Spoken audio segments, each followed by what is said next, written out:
Hello everyone, glad to have you back. Every franchise these days has some kind of merchandise, be it t-shirts, pins, massively overpriced swords or other random things. The list is endless. Today we're gonna go back and look at all the F-Zero merchandise. I'm sure this list isn't complete since as always F-Zero is a niche topic and many pieces of information have just been lost to time. If you know of or even own something that I didn't mention, be sure to let everyone know in the comments. I tried putting everything in order of the respective game's release, with one exception which I will mention first. First, let's get the most common and obvious one out of the way. The Captain Falcon Amiibo. Yes, technically this is more Smash Bros merch, but it's Captain Falcon, so I will allow it. Nothing special and not much I can really say about this one. Not rare or obscure, so that's pretty much it for this one. This is pretty much the thing that started this video idea. I wasn't able to figure out when this was actually produced, but I'd say around the launch of F-Zero on the SNES. Let's inspect this further.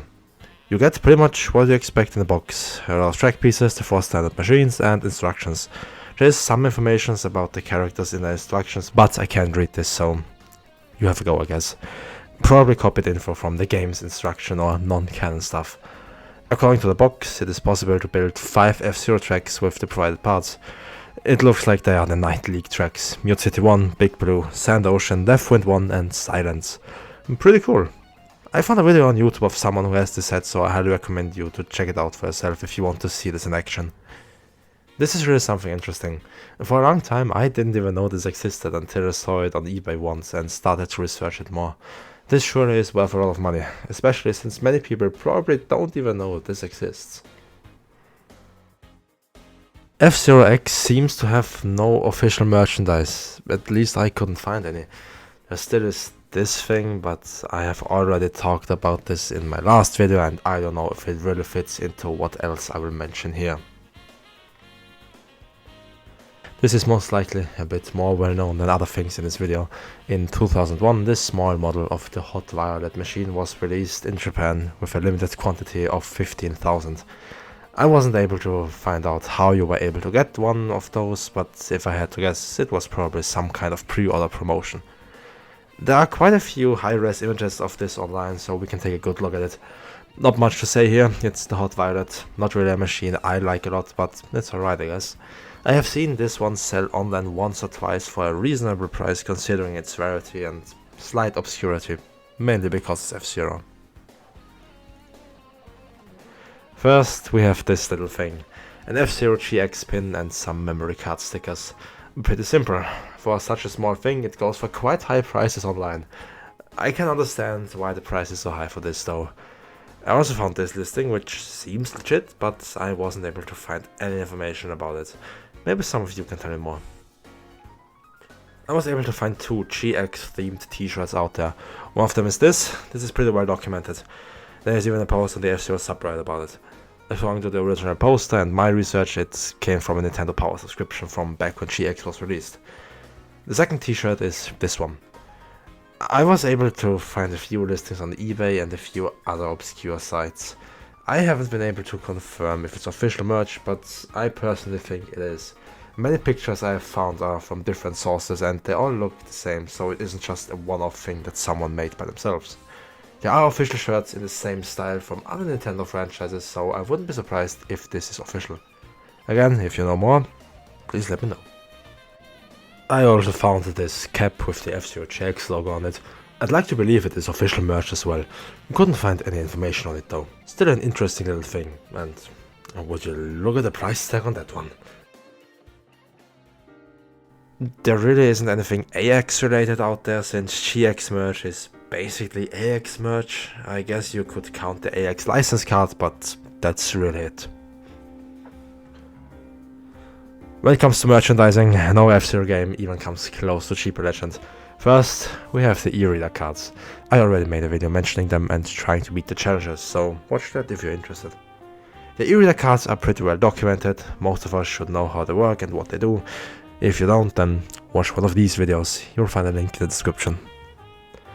Next up are the Boost Dash toys. There are a total of 4 different ones, each based on a different machine. the Blue Falcon, the Fire Stingray, Black Bull, and Dragon Bird. I guess it is pretty obvious what to do. Simple idea, nothing too fancy. The machines don't really look that good though, their proportions are quite off. It is especially noticeable on the Black Bull and Blue Falcon. They are still interesting to have and aren't that rare or obscure compared to other things. They sell pretty regularly online and they have quite acceptable prices for what they are, I think. Now we have this. These are 2 machine collections and board games. They are 2 different boxes, each one with 7 different machines, but I'm sure the board game inside is the exact same. Anyway, this is probably the most interesting piece of F-Zero merchandise out there.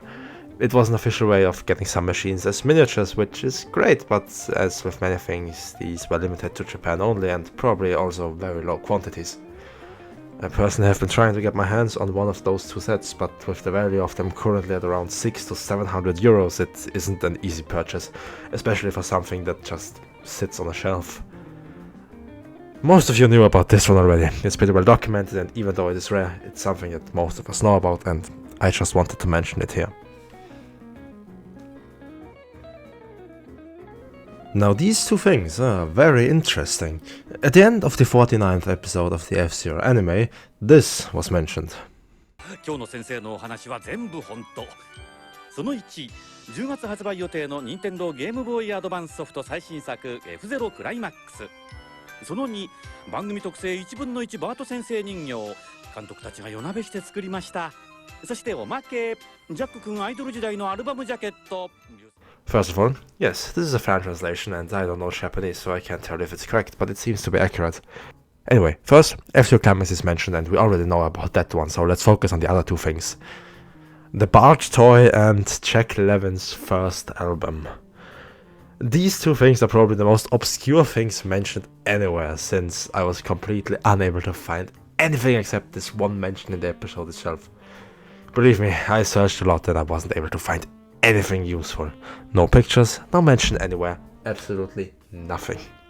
The first question is, do these things really exist? And the second one is, are they still in one piece? If there were just 10 of each that were given away, that isn't a lot. And it has also been quite a long time since that giveaway, so maybe some have even been lost. It's a bit odd that this thing hasn't even been mentioned anywhere. The comments on the video also don't really mention it. There is this one, but they're just asking the same question I'm asking. Personally, I think they do exist. At least one of each, but probably, and realistically, more. Who knows if they were actually sent out. F-Zero was already on its last breath back then, so I wouldn't be surprised if there were never any winners drawn to begin with. And well, that is everything I was able to find.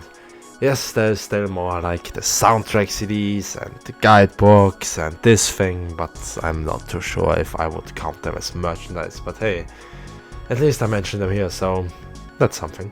There surely is more stuff out there that I didn't mention, so if you know of anything, let me and everyone else know in the comments. Of course, with sites like Etsy and Redbubble and others like that, there's tons and tons of fan merch out there, but I just wanted to talk about all the official things. There's a bit more than I expected. I certainly had fun researching all this information and I hope you enjoyed as well, and maybe even you learned about something you previously didn't know about. Once again, if I missed anything, please let us know. I'll see you all again next month. Have a good one. Bye.